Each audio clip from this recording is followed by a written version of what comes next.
저는 서울에 살고 있는 프리랜서이자 주부입니다. 얼마 전 저는 지금까지 살아오면서 가장 충격적이고 힘든 일을 겪었어요. 평범하고 안정적인 삶을 사는 것이 목표였던 제가 이렇게 파란만장한 우여곡절을 겪을 것이라고는 얼마 전까지 상상조차 하지 못했습니다. 그 이유는 바로 기생충만도 못한 저희 시댁 때문인데요. 오죽했으면 제가 시댁 식구들을 기생충에 비유할까요? 세상을 살아가며 무조건 제 편일 거라 생각했던 남의 편의 배신과 그와 다를 바 없는 시댁 식구들을 고발하고자 사연을 보내봅니다. 남편을 만난 건 저희 지역 골프 모임에서였어요. 당시에 저는 취미로 골프를 배우고 있었는데 아직 잘하지 못해서 모임에 나가 많은 사람들과 어울리며 실력을 키우고자 했었습니다. 그리고 그곳에서 모든 사람들과 다 친하게 지내고 있던 성격 좋아 보이는 남편을 처음 만났어요. 남편은 첫 만남부터 제게 호감을 대놓고 표현했습니다. 저는 대학 졸업 이후로 회사에 취직을 하지 않았고 혼자 일을 하고 있었기 때문인지 이 사람이 하는 평범한 회사 생활 이야기가 지루하지 않고 재미있더라고요. 이제 와서 생각해보면 제가 왜 그랬는지 모르겠습니다. 그렇게 사귀게 된 남편과 1년도 지나지 않아 자꾸 결혼 이야기를 꺼내더라고요. 저는 결혼을 일찍 할 생각이 없었기 때문에 결혼하자는 말이 나올 때마다 이 사람과 다투곤 했었습니다. 저는 예전부터 좋은 엄마가 되는 것이 쉬운 일이 아니라 생각했고 자신이 없었어요. 이 생각을 말하자 그때부터는 자기도 아이 필요 없으니까 결혼해서 우리 둘만 살자 하더군요. 사실 저는 아이에 대해 부담이 컸었기 때문에 결혼하고 둘이 산다는 건 나쁘지 않았어요. 저 역시도 이 사람과 함께 있고 싶은 마음이 컸고 조금은 이르지만 일사천리로 결혼을 진행하게 되었습니다. 결혼 준비를 진행하면서 다른 커플들이 그러하듯 저희도 많이 삐걱거렸습니다. 가장 큰 원인은 남자친구의 어머님과 저희 부모님의 갈등이었죠.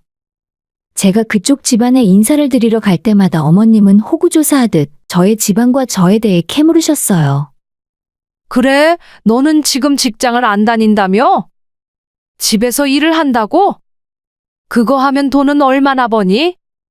막말로 우리 아들이 다 먹여 살려야 하는 건 아니지? 엄마, 이 사람 돈 많이 벌어요.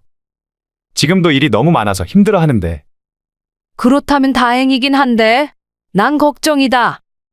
튼튼한 회사를 다니는 것도 아니고 언제까지 일을 할 수 있을지.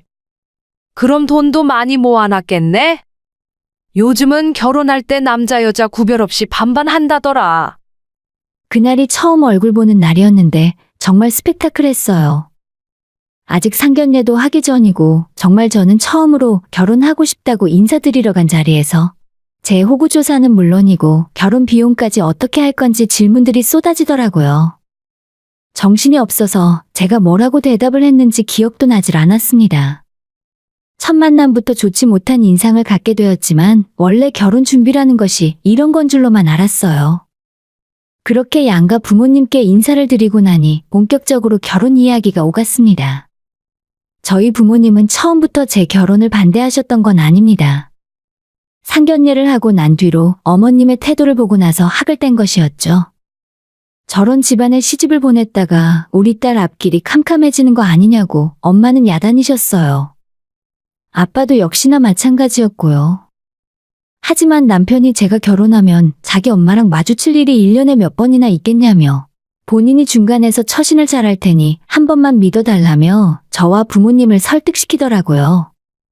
결혼하면 설날이든 추석이든 명절에는 무조건 저희 친정 먼저 가겠다는 말까지 했었습니다.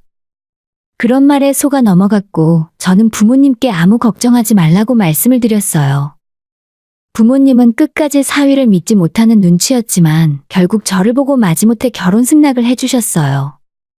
결혼 전에 남편이 하는 말들은 전부 거짓말이라고 하던데 제가 결혼을 해보니 진짜 그 말이 어느 정도는 맞는 것 같더라고요. 1년에 몇 번 마주칠 일 없다던 어머님이 신혼 초 한 달 동안 무려 4번이나 저희 집으로 찾아오셨습니다. 저한테 말 한마디 없이 불쑥집으로 오시는 바람에 문제가 생겼습니다. 아까도 이야기했지만 저는 프리랜서로 집에서 일을 하는 사람이고 제가 하는 일의 특성상 누군가 제 공간에 침범하는 걸 굉장히 싫어하는 편이에요. 남편 출근하고 나면 조용한 집에서 혼자 일을 하고 있었는데 어머님은 예고도 없이 혹까지 하나 달고 저희 집으로 찾아오셨습니다. 너 뭐 하고 있었길래 이렇게 문을 늦게 열어? 방에서 일하고 있었어요. 마감이 얼마 안 남아서요. 그런데 연락도 없이 저희 집엔 어떤 일이세요? 내가 내 아들 집에 오는데 연락하고 와야 하니? 그냥 지나가다 들렀어. 우리 딸도 너네 집이 궁금하다고 하길래 같이 왔지. 언니, 집 구경 좀 하고 갈게요. 일하고 있던 것 같은데 방해하는 건 아닌지 모르겠네. 잠깐이면 괜찮죠? 신우와 어머님이 집에 찾아와 집안 여기저기를 대놓고 구경하고 다니시면서 저한테는 신경 쓰지 말라 하더라고요. 방에서 일을 하고 있으려 해도 너무 신경이 쓰였고 결국 하던 일을 중단하고 차와 과일을 준비해서 시어머니와 신우에게 대접했습니다. 한참을 집 구경을 하고 다니던 어머님과 신우를 보며 아무리 가족이라고는 해도 매너는 밥을 말아먹은 건지 도대체가 상식이라는 것이 있는 사람인지 모르겠더라고요.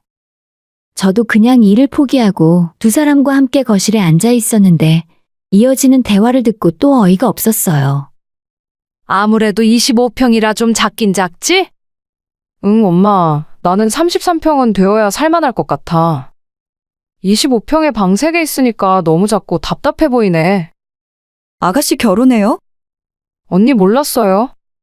저 내년에 결혼하려고요. 사실 저희가 만난 지도 오래됐거든요. 원래 작년에 먼저 결혼하고 싶었는데 엄마가 가는데도 순서가 있다면서 오빠 먼저 결혼하고 하라 해서 미룬 거예요. 아, 그렇구나. 집은 33평 보고 있나 봐요. 이 동네 시세가 만만치 않을 텐데. 남자친구 회사가 근처라서 아마도 멀리 가진 않을 것 같아요.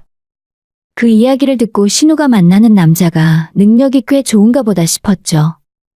왜냐하면 저희 신우는 4대 보험 적용되는 제대로 된 직장이 아니라 단기 아르바이트를 하고 있었기 때문에 당연히 모아놓은 돈도 없었거든요. 33평 아파트면 집값이 장난이 아닐 텐데 저희 집 보고 좁다고 하는 모습을 보니 결혼할 남자가 내가 알고 있는 것과는 다르게 집 사올 능력이 있나 보다 정도로만 생각했습니다. 남편한테 듣기로는 대학도 변변찮은 곳을 졸업해서 이름도 모르는 중소기업에서 일을 하고 있었거든요. 본인이 서울에 집 살 돈을 벌지는 못했으니 그쪽 부모가 아들 장가 보내는데 그 정도는 해줄 수 있나 보다 싶었습니다. 그날 대화는 그 정도로 넘어갔었는데 진짜 문제는 다음에 터지고 말았어요. 어느 주말 남편이 오랜만에 밖에 나가 데이트를 하자 하더라고요. 결혼 이후로 은근히 저한테 소홀한 것 같아서 서운함이 쌓이고 있었는데 웬일인가 싶었죠. 그런데 출발하자마자 시댁으로 향하더니 어머님을 모시고 같이 가자 하는 겁니다. 진짜 한숨이 나오더군요. 결혼 전에는 불효자식이더니 결혼하자마자 완전 효자가 되어서는 어딜 갈 때마다 어머님 아버님을 동반하는 남편이라서 딱히 놀랄 일도 아니었어요. 저는 그 자리에 끼고 싶지도 않았지만 간만에 외출이라 웃으면서 좋은 마음으로 가자고 생각했어요. 식사 메뉴 자체도 어머님 아버님은 좋아하시지만 저는 별로 먹고 싶지 않은 민물 매운탕으로 먹고 옆에 있는 카페로 들어갔습니다. 늘 할 말이 많고 입만 열면 잔소리를 하는 시어머니와의 자리가 즐거울 리가 없었죠. 저는 아무 말도 안 하고 커피만 벌컥벌컥 들이켰어요. 한참 남편과 어머님이 즐겁게 대화를 하는 걸 한 귀로 듣고 흘리고 있었는데 갑자기 어머님이 제 쪽으로 몸을 틀더니 이렇게 말을 하셨습니다. 그런데 말이다. 며느리 너도 알다시피 얼마 후에 우리 딸 결혼이 있잖니? 내가 요즘 딸 시집 보낼 준비를 하면서 골치가 이만저만 아픈 게 아니야. 걔가 누굴 닮았는지 욕심만 많아서 전부 자기가 하고 싶은 대로 다 하겠다고 고집을 부리지 뭐니. 아, 아가씨가 그런가요? 저는 잘 몰랐어요. 없는 살림에 너희들 결혼시키느라 힘들었는데 또 걔까지 시집 가겠다고 난리니 우리 집안 기둥뿌리가 다 뽑혀나가겠다. 이때까지만 해도 저는 어머님이 무슨 말을 하려고 이렇게 밑밥을 깔고 있는지 전혀 눈치채지 못하고 있었어요. 그냥 빨리 집에 가고 싶다는 생각만 하고 있었는데 갑자기 예고도 없이 훅 들어오더라고요. 그래서 말인데 너가 우리 딸 결혼 자금 좀 보태주면 안 되겠니? 너 돈도 잘 벌고 너희 부모님도 잘 사시잖아.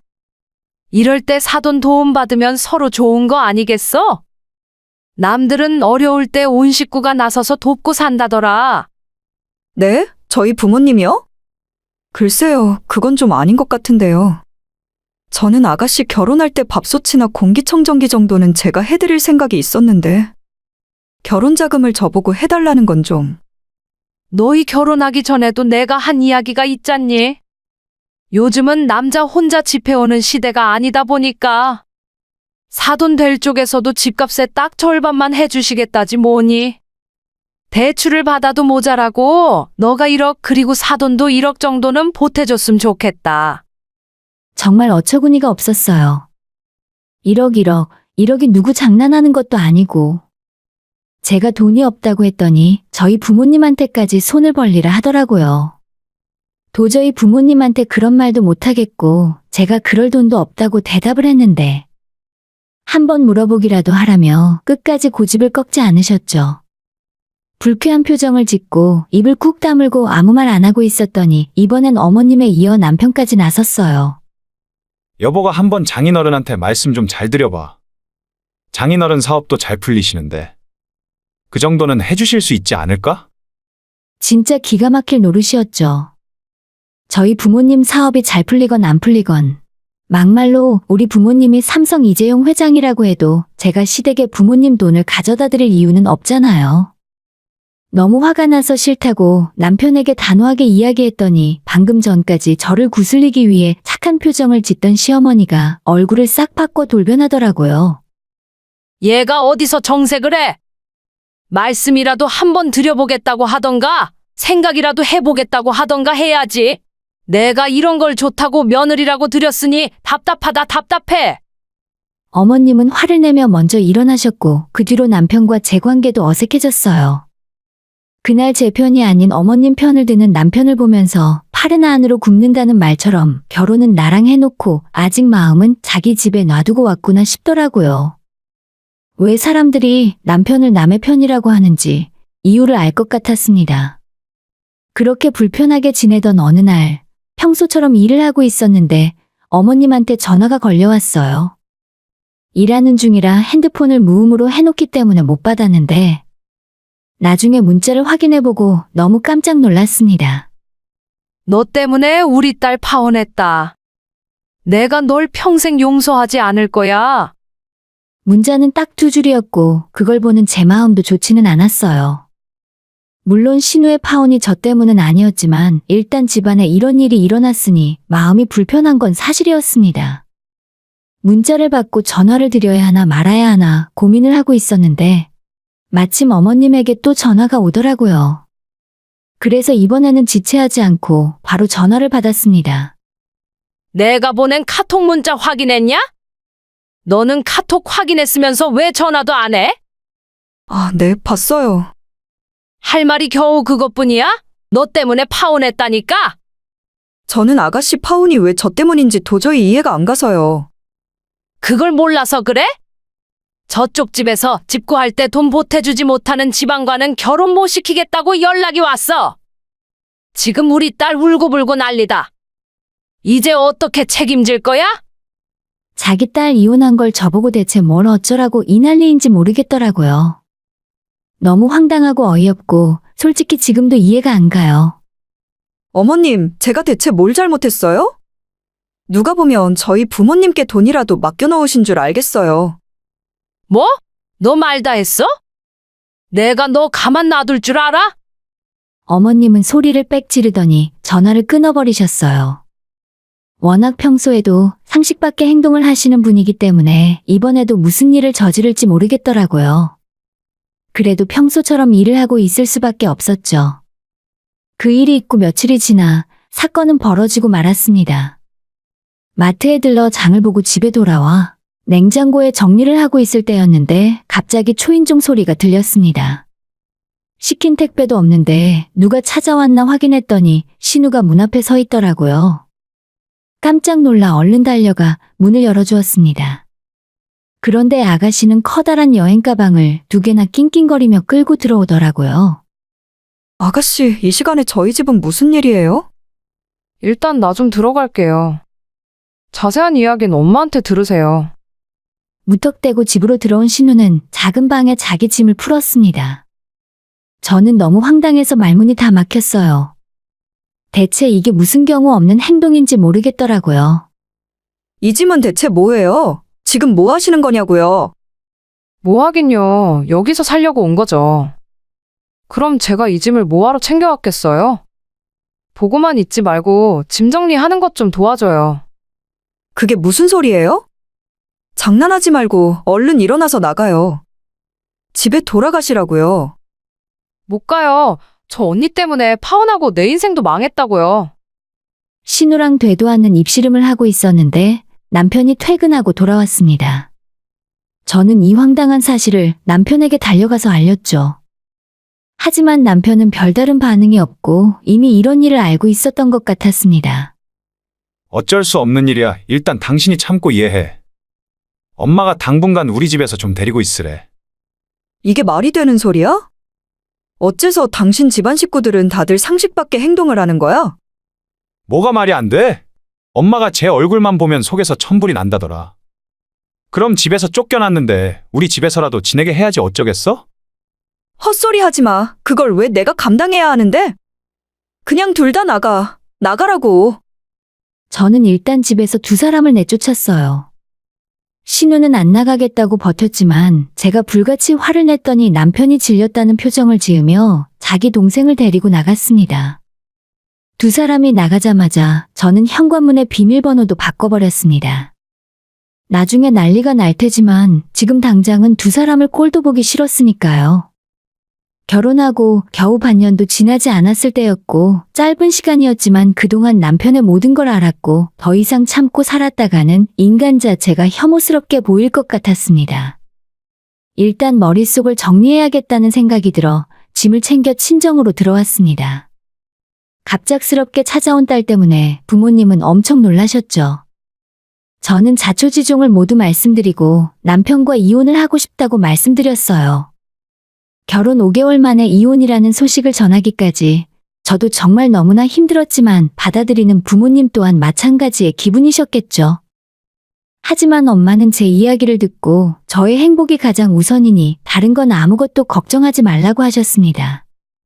무엇보다 저를 생각해주는 엄마의 마음이 지금 생각해봐도 감동이었어요. 그렇게 이혼을 결심한 저는 바로 실행에 옮기기로 작정했습니다. 어차피 이 문제는 시간을 끈다고 해결될 수가 없었기 때문에 하루빨리 끝내고 싶었죠. 저는 바로 다음날 전문 변호사를 찾아 상담을 받고 이혼 신청서를 작성하여 시댁으로 보냈습니다.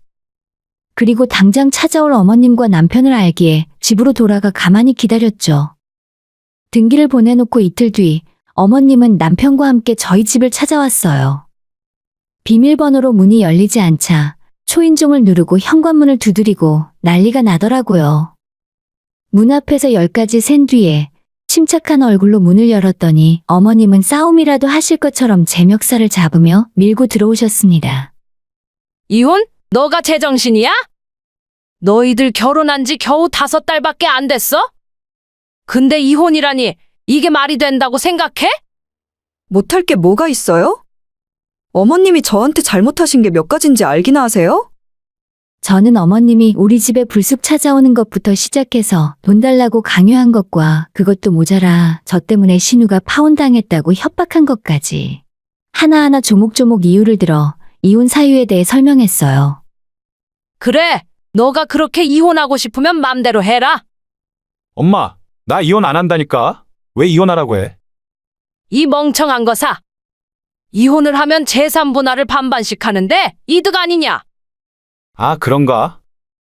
왜 갑자기 이혼을 하라고 하는 건가 싶었는데 이유가 있더라고요. 바로 재산 분할을 생각한 거죠.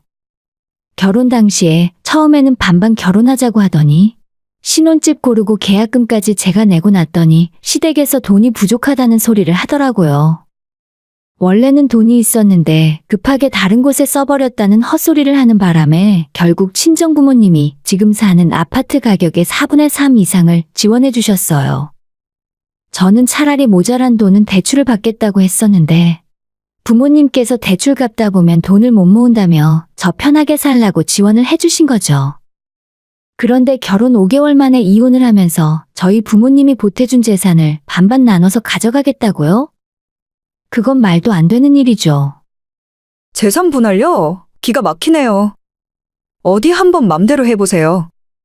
결혼 6개월 미만이면 귀책 사유를 떠나서 재산 분할을 할 수 없다는 걸 알고 하시는 소린지 모르겠어요.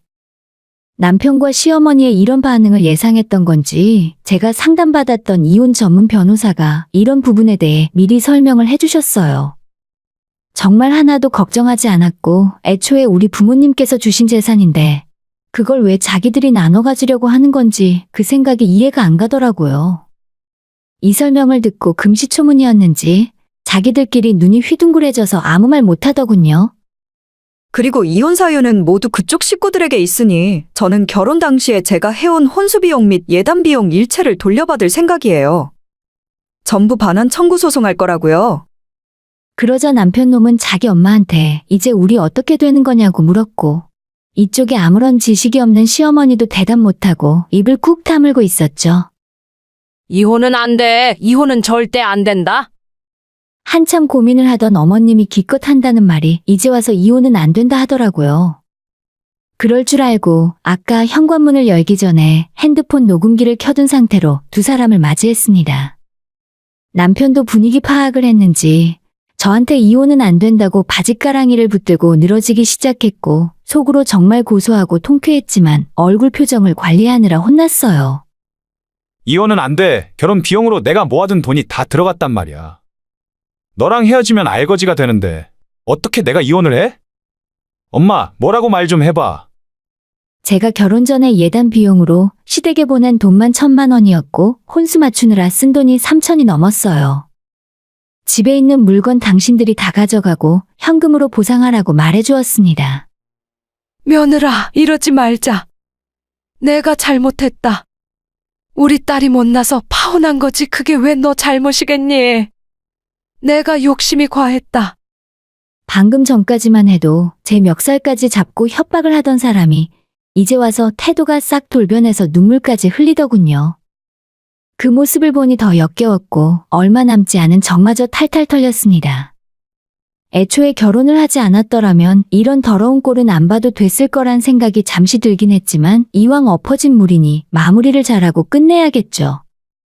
두 사람을 집에서 내쫓았고 다음날 저희 부모님과 함께 신혼집에서 제 집만 간단하게 빼서 이사했어요. 남편에게 가전제품이나 가구 등 모든 혼수를 너가 가져가라 했고 제가 계산했던 영수증을 보내 현금을 입금하라 했습니다. 추가로 위자료 등을 달라고 하진 않을 테니 정확하게 결혼에 들어간 돈만 똑바로 계산해서 돌려달라고 말했어요. 신혼집을 구입할 때 저희 집이 7억 정도였고 남편과 시댁에서 보태준 돈이 탈탈 긁어 모아 1억 5천이었는데 며칠 후에 바로 대출받아서 1억 5천을 남편에게 보내주었고 집은 100% 제 명의로 해놨어요. 남편은 재산 분할 문제로 이혼 소송까지 고민했는지 며칠 동안 연락도 한 통 없더니 여기저기 쑤시고 다녀도 답이 안 나오던지 제가 어머님께 보낸 예단 비용 1,000만 원 그리고 혼수 비용 3,000만 원까지 제게 보내주고 이혼 서류에 도장을 찍었습니다. 처음부터 끝까지 이기적이기만 했던 어머님과 남편을 보며 너무 고소했어요. 지금은 완전히 남남이 되었고 정말 홀가분합니다. 남편과 살던 신혼집은 전세를 주었고 현재 부모님과 함께 살며 열심히 일하고 행복하게 살고 있어요. 짧은 결혼 생활에서 매운맛을 보고 당분간은 어떤 남자도 만나고 싶지 않아졌습니다. 주위 지인들에게 들려온 소문에 의하면 시부모님과 파혼당한 신우, 이혼당한 전남편까지 그 집안 내 식구들은 이래저래 힘들게 살고 있다 하더라고요. 뿌린 대로 거둔다는 말이 딱 이런 경우에 해당되는 것 같고 본인들 스스로 퍼뜨린 재앙이니 남 탓하며 억울해 할 일도 없겠네요. 오늘의 사연은 여기까지입니다. 구독과 좋아요, 알림 설정은 많은 힘이 됩니다. 다들 행복하시고 좋은 하루 되세요.